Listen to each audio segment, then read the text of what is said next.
Let's educate and empower you on some of the MenoMyths that are out there, beginning with, well, that's just the way it is. And yeah, this is your body's natural course, and you've just got to ride it out and wait it out, or go on the IUD or the pill, or my favorite, just have a hysterectomy.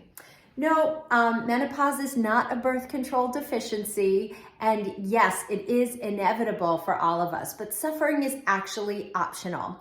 And we can begin treatment in perimenopause to smooth out all the bumps. And the biggest menomyth I want to debunk is that hormones are dangerous and scary and going to cause cancer and blood clots and kill all of us.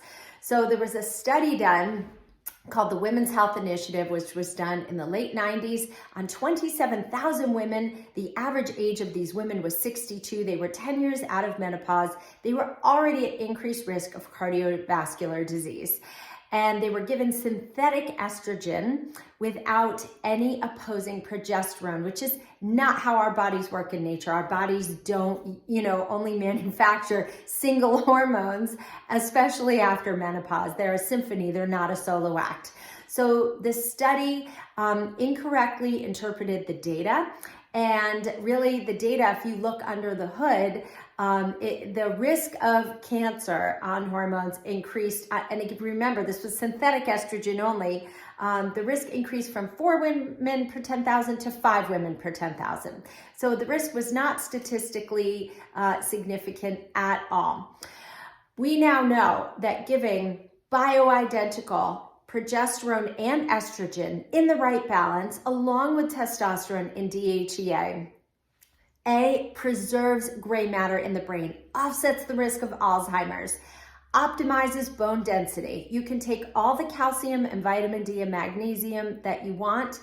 If you don't have estrogen in those first few years of menopause, your risk of osteoporosis increases dramatically.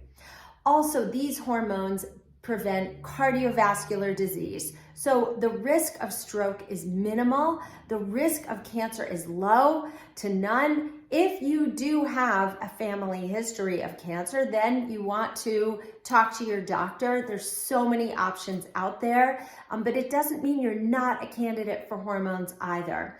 So I'm here to empower you. I'm here to educate you. Make sure you pick up a copy of my book, See You Later, Ovulator, and I'm going to continue to debunk these menomyths and empower and educate you during your menopause journey. There is nothing to be afraid of, and I'm living proof it can be awesome.